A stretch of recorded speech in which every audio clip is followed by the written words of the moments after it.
Well, time to say goodnight. We thank you for joining us. Be sure to watch our Channel 4 special, South Florida Waits, Desert Deadline, tonight at 7. Up next, Tom Brokaw, NBC Nightly News, and the very latest on the crisis in the Gulf. Good evening.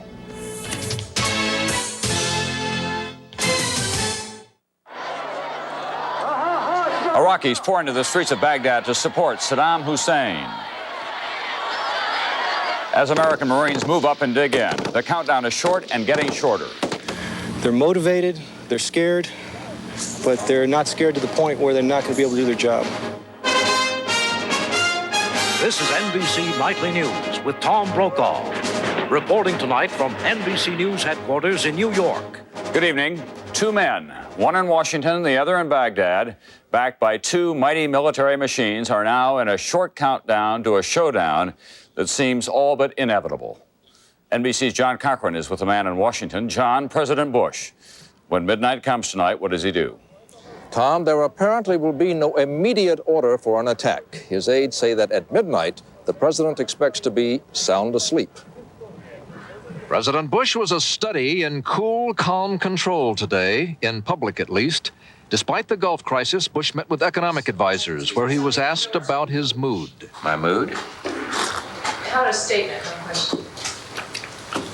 I'm waiting to hear from our economic experts and team and independents about what's happening in the economy. The president was trying hard to show it's just business as usual, but no one in Washington believes that.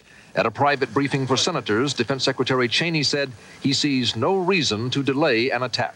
Several senators urged Bush to make one more try at peace, including a face-to-face meeting with Saddam Hussein. Mr. President, I hope that our president would, before that claw of the eagle unleashes the arrows, hold out the olive branch one more time with a personal phone call to Saddam Hussein. Try to get him to a meeting. Tonight, UN Secretary General Perez de Cuellar made a final appeal for Iraq to withdraw from Kuwait. I most sincerely appeal to President Saddam Hussein to turn the course of events away from catastrophe. French Premier Michel Rocard said the moment for force has arrived. Jordan's King Hussein said a destructive war is about to begin. Egypt's President Mubarak pleaded with Saddam to protect Iraq's children from death. Outside the White House, anti-war protests grew in intensity. President Bush told clergymen today he is still praying for peace, but tonight, this is a pretty grim place. Tom? Thank you, John Cochran at the White House. Baghdad Radio reported today that Saddam Hussein visited Iraqi troops in Kuwait. He was quoted as saying, "There will be no compromise." NBC's Tom Aspel is in Baghdad on this day of war fever. They were organized, they were enthusiastic, and they were everywhere. In Baghdad and in every city in the country, massive demonstrations for Saddam Hussein. There have been many of them since U.S. forces and their allies poured into the region to confront Iraq, but today's were different, because when they got going this morning, there were 20 hours left until the deadline. In crowds like these, emotions rise. People get psyched up, they get brave, and they get ready to go against all odds. We will fight and fight until our rights stand on our land. I live it in Baghdad, and my family stay in Baghdad. They have it everything in Baghdad. Meat, food, milk. When the crowds faded away, the streets were practically empty. A few cars, a few people. By mid-afternoon, shops were closed. Nobody was going back to work. Iraqi television showed some civil defense programs for the first time in more than a week. First aid advice mostly. And by sunset, Baghdad was quiet and calm. Baghdad on the last night before the deadline. A lot quieter than usual. A few last-minute preparations, but no outward fear. The people are putting on a brave front, but they all have private fears for their lives, for the lives of their children, and for the future of their country. Tom Aspel, NBC News, Baghdad. Now let's go to the Pentagon, the nerve center for one of the largest military forces ever assembled anywhere. NBC's Fred Francis is there tonight with the latest moves by the American strategists, the latest moves and worries. Fred? Tom, NBC News has learned that for the first time, the Pentagon has moved more than 24 B-52 bombers into the Middle East. The bombers are now close enough to the war zone to hit Iraqi positions without refueling. Pentagon officials would not identify which country agreed to take the B-52s. Spy satellites have pinpointed as bomber targets virtually every trench, tank, and artillery piece in Kuwait. Tanks, we estimate the Iraqis have 4,200 tanks. That's up 200 from last Thursday. Those same satellite photographs produced the Pentagon's weekly assessment of Iraq's strength. Another sign today that war may begin very soon is evidence of U.S. electronic jamming of high radio frequencies in Iraq, the prelude to any air assault. And U.S. intelligence sources say Iraq may decide to use oil as a weapon. Senior administration officials told NBC News that Saddam has 5 fully loaded oil tankers in Kuwait's main port. They expect he'll release tens of millions of gallons of oil from those tankers into the northern Persian Gulf and set it ablaze. For Saddam, that would be temporary protection against marine amphibious landings. Smoke from burning oil would also hamper laser-guided smart bombs, which need clear air to sight targets. More of a problem would be the devastating effect of floating oil on water desalinization plants serving U.S. forces in Saudi Arabia. A desperate Saddam, predicted one source, would destroy all of Kuwait to stop the United States from saving it. Tom? Thank you very much. Fred Francis at the Pentagon tonight. The matchup for the Allies, more than 680,000 troops. That includes just over 415,000 Americans. For the Iraqis, close to 515,000 on the ground. Brad Willis tonight with the Marines up front. The 1st Division of the Marine Expeditionary Force digging in on the front lines, using desert sand for bunkers, preparing for trench warfare. If we don't put these sandbags up here and put the tops on them, that can be part of us getting shrapnel or us not getting shrapnel. So Difference between life and death. Yes.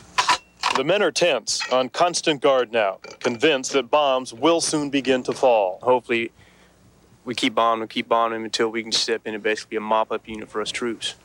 For 5 months, the Marines of Task Force Ripper have been deployed in the desert. Men tired of waiting, now ready, even eager to go to war. Our men feel like it is going to be a war. We don't feel like we're not going to be a war because we are ready for it. We're ready to go. They call themselves Task Force Ripper, a force to cut through the lines of Saddam Hussein. Marines on the brink of war, with few illusions about what that conflict might bring. Everyone has fear, and if they tell you differently, they're lying to you. Everyone has fear. Today, many eyes in the desert scan the horizon towards the border of Kuwait, waiting for a war these Marines believe is inevitable. With Operation Desert Shield, Brad Willis, Saudi Arabia. I'll be back in a moment with more on the Persian Gulf, including fears of terrorism at this nation's airports. It's gonna taste chalky, but the flavor. Well, that didn't taste like Phillips. Sold. I just discovered a new country. New country scent Lysol spray. And it smells like a fresh meadow. Like a summer's day. Like the country. Discover a refreshing blend of country fragrances in a disinfectant spray. Discover new Country Scent Lysol Disinfectant Spray. I just discovered a new country.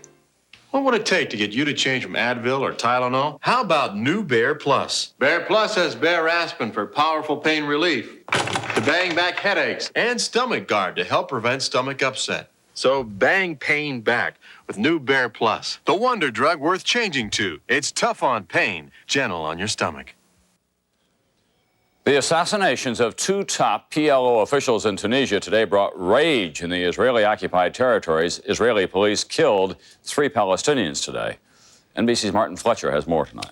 This was Yasser Arafat's deputy, known as Abu Iyad, the mastermind of the 1972 Munich Olympics massacre of 11 Israeli athletes. Tunisian police say they caught the killer, but don't know who ordered the killing. Palestinians in the occupied territories are convinced they know that Israel killed Abu Iyad, like they killed Yasser Arafat's previous deputy 2 years ago. But Palestinian spokesmen admit it's just a gut feeling.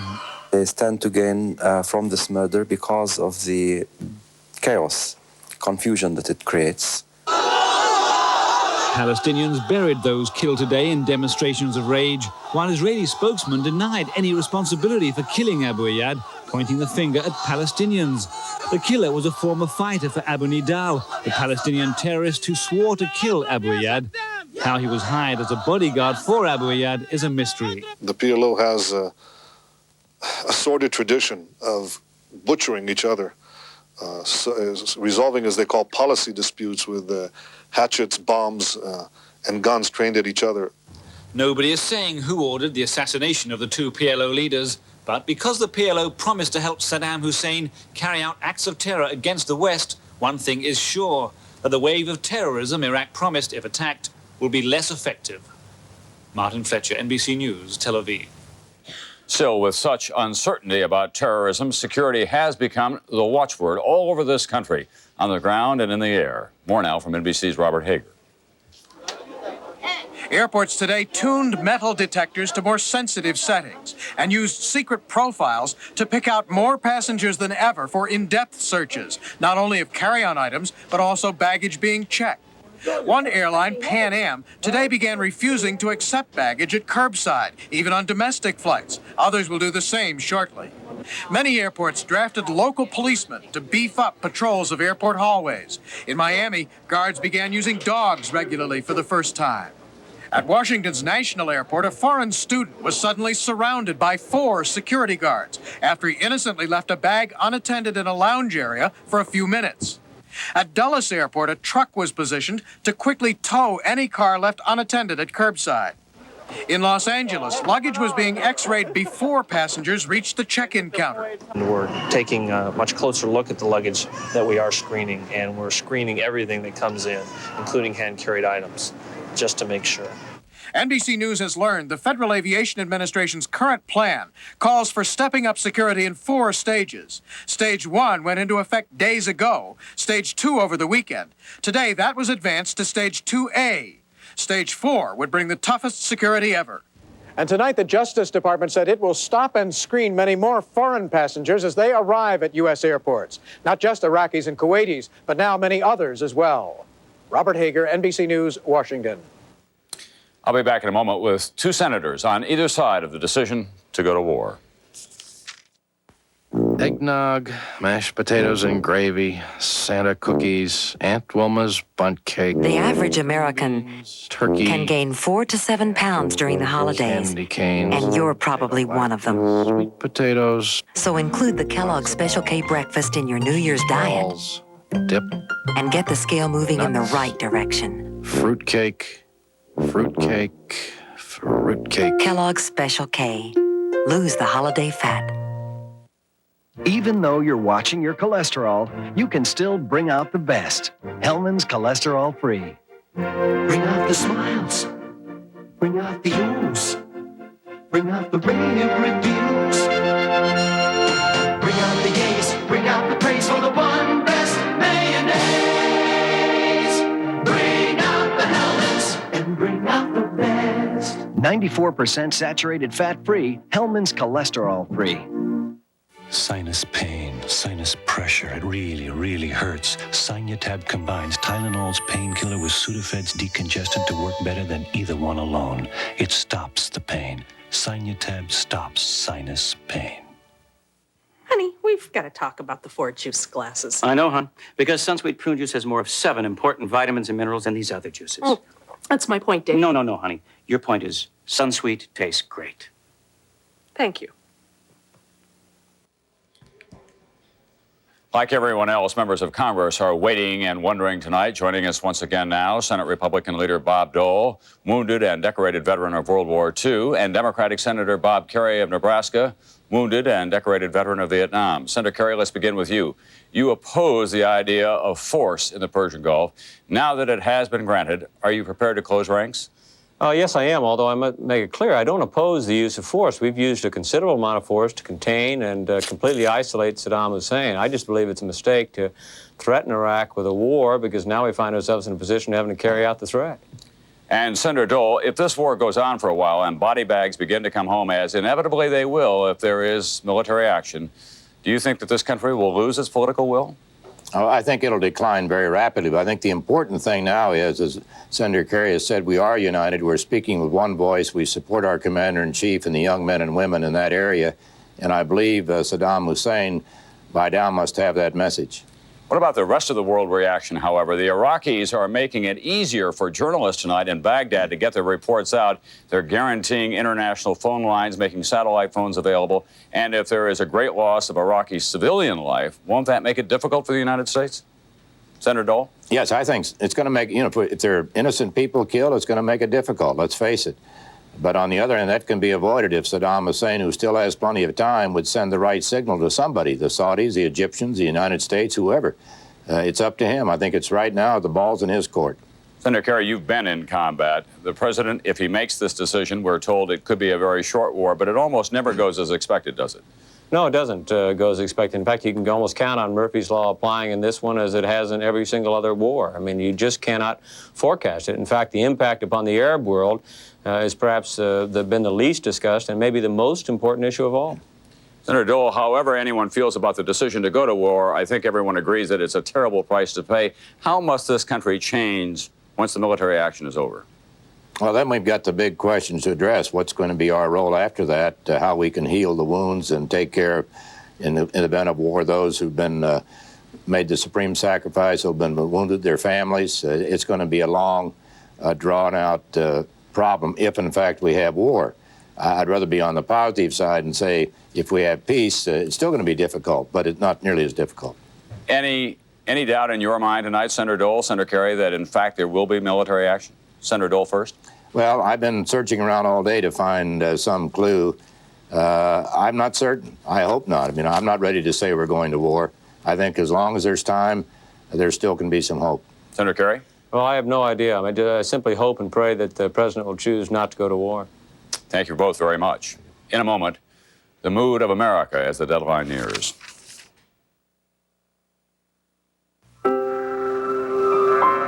What traits do you look for in a financial firm? A herd mentality? Unsteadiness? Complacency? Or do you look for strength? Stability? Knowledge of the world? What traits do you look for?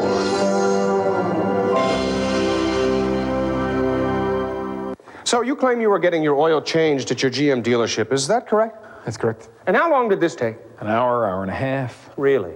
And isn't it true that the GM dealership in question is a Mr. Goodwrench Quick Lube Plus dealer? And isn't it also true that they guarantee a complete GM oil change, lube, and 10-point maintenance check in 29 minutes, or the next one is free? Your GM dealer is serious about putting service back in the service department, so try Mr. Goodwrench Quick Lube Plus for a change. I swim, I jog. I love junk food. Sometimes even I get constipation. When it happens to you, X-Lax pills give you a choice. Extra gentle for a little help, regular for a little more. X-Lax, for regular people who sometimes aren't. In weather this raw, don't take chances, take chapstick. This infrared camera compares lips sealed with chapstick and lips without chapstick. Chapstick seals in moisture to heal and prevent chapped lips. Don't take chances, take chapstick. Ounce for ounce, can you mix a bowl of cereal with more vitamin and mineral nutrition than Total? Sure. Lots in a dish. And we'll sprinkle some of these. Sorry, all those put together don't add up to an equal amount of Total. For all this nutrition, nothing can top Total. Nothing. Wow. How fast does your antacid start working? My heartburn, maybe 5 minutes. Ryopan starts in 2.2 seconds. Lab tests show that Ryopan Plus 2 starts neutralizing acid on stomach contact in 2.2 seconds. 2.2 seconds? Remember Ryopan. Across the country, this deadline day stirred many emotions. More from NBC's Roger O'Neill tonight. There were angry voices in San Francisco today as the nation stood on the brink of war. Thousands more demanded peace without war in Boston and New York. Calmer heads, but still fervent voices. Lulo Prusty of Boston doesn't want war, but if it comes, best thing we can do now is support our president, support our troops, and not give our men over there, men and women over there, the idea that we're alienating them and that we don't support them. As U.S. troops continued to leave for the Persian Gulf, the sound of church bells rang around the country, appealing for peace.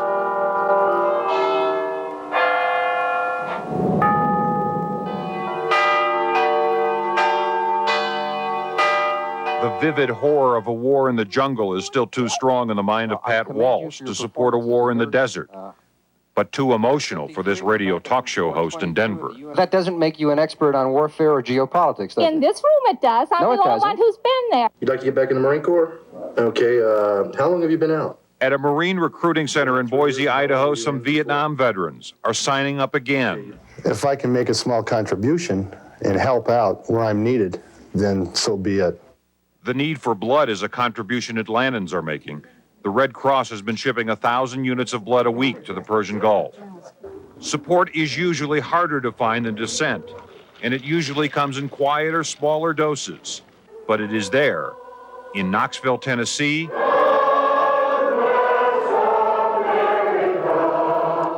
in Boulder, Colorado, at candlelight vigils. We're here to support our troops. We love them. God keep our troops safe. Roger O'Neill, NBC News, Denver. Commentary now from John Chancellor, who looks at the overall strategy. John? Tom, remember the original plan to defend Saudi Arabia and strangle Iraq with sanctions. But the plan was changed. American forces would be doubled and Iraq would be threatened with war. That's why we're on the brink tonight. If that original strategy hadn't been changed, there would be other kinds of news on this program this evening. We'd be reporting on 200,000 American troops instead of 400,000. Many Americans would be on leave at home or in Europe instead of being stuck in the desert under a policy that might be called use 'em or abuse 'em.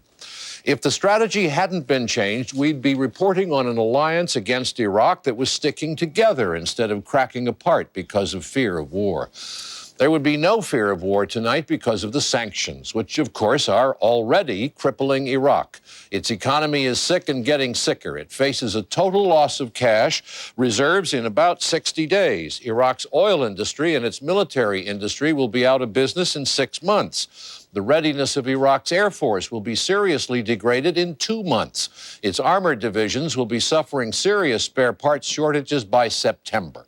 All of that is happening right now, and if the strategy hadn't been changed, one of these days we might have been able to report that George Bush was refusing to take Saddam Hussein's calls as the poison of the sanctions worked its way through Iraq's bloodstream.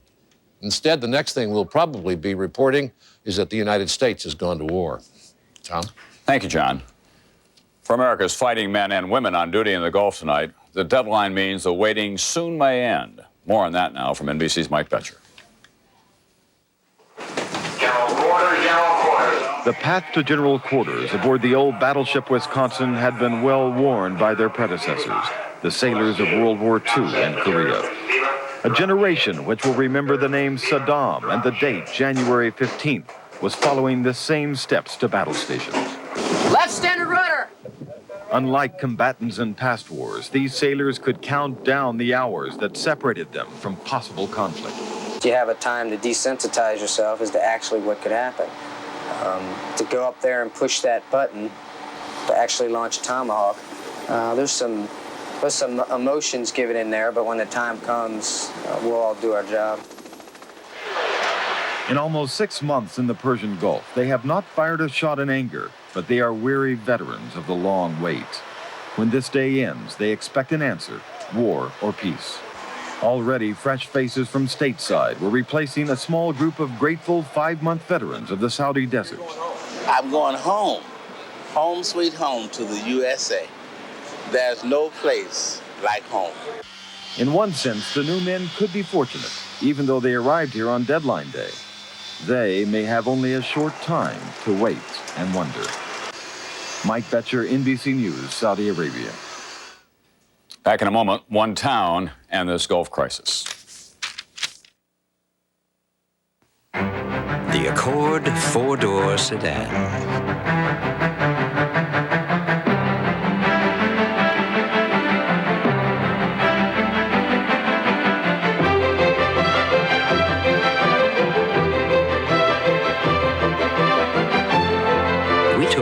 idea and built on it. Introducing the Accord wagon from Honda. You know, bacon and eggs every day may taste good, but I'd kind of wonder what all that fat's doing to my insides. Take Quaker Oats now. Tastes terrific, and I never worry when I'm eating it. Quaker Oats. It's the right thing to do. Can you believe it when some margarines say buttery taste and there's no butter in them? Kraft Touch of Butter spread has rich, creamy butter in it. Just a touch. Kraft Touch of Butter. A touch of real butter makes a real difference. GasX asks, which food gives you more gas pain? The burger? The healthier you eat, the more you may need GasX for fast gas pain relief. Relief antacids can't give you. So eat right and feel right with GasX. You better pick up some NyQuil or you won't get to sleep tonight. I know. Look, they're on sale. I better pick up two. Buongiorno. I'm in Italy enjoying one of the true specialties of Italian cuisine, the New York Strip. Perfecto. Boy, feels like I'm in the USA. Beef, real food in Little Italy, New York. Bellsville, Ohio, just 500 people, and yet it lost 7 of its young in Vietnam. And as NBC's Bob Dotson tells us, now it has a substantial investment in the Persian Gulf. I'm scared. And I'm not even there. If time had weight, this day was crushing. That deadline is midnight. Russell Lucas woke up listening to words that offered nothing new. The Bush administration says it has to be assumed that fighting could start any time after the deadline. Before another passing son, his boy Rusty could be at war. But I expect they went through the same thing back in 1776, wondering who's going to fire the first shot and what was going to take place after they did. For Rusty's pregnant wife, the normal hunger for human certainty has been suspended too long. It's just like, you're in the daze, because you don't do nothing but hope and pray and watch TV, and you're scared if you go out for a minute. But that's what the 500 people in this little village did, trying to mask their feelings with routine. Have you ever had a day like this in your life? No, nothing. This is by far the worst. Just the waiting, not knowing. This is any mother's worst nightmare come true. Kathy Burkhart's son is one of 14 children who went to this high school and are now preparing to fight in the Persian Gulf. The people of Bellsville know well the cost of war. This is where those 7 boys who were killed in Vietnam were carried, to an old cemetery behind the high school. Each one was buried beneath a bit of scripture that reads, "He causes wars to cease." There were so many funerals last time, Russell hadn't been back to the cemetery in 22 years. Reports from the Middle East today hold little sign of peace. He thought he might find some here. Bob Dotson, NBC News, Bellsville, Ohio. I'm Tom Brokaw. We will have continuing coverage throughout the evening, a special report leading to the deadline.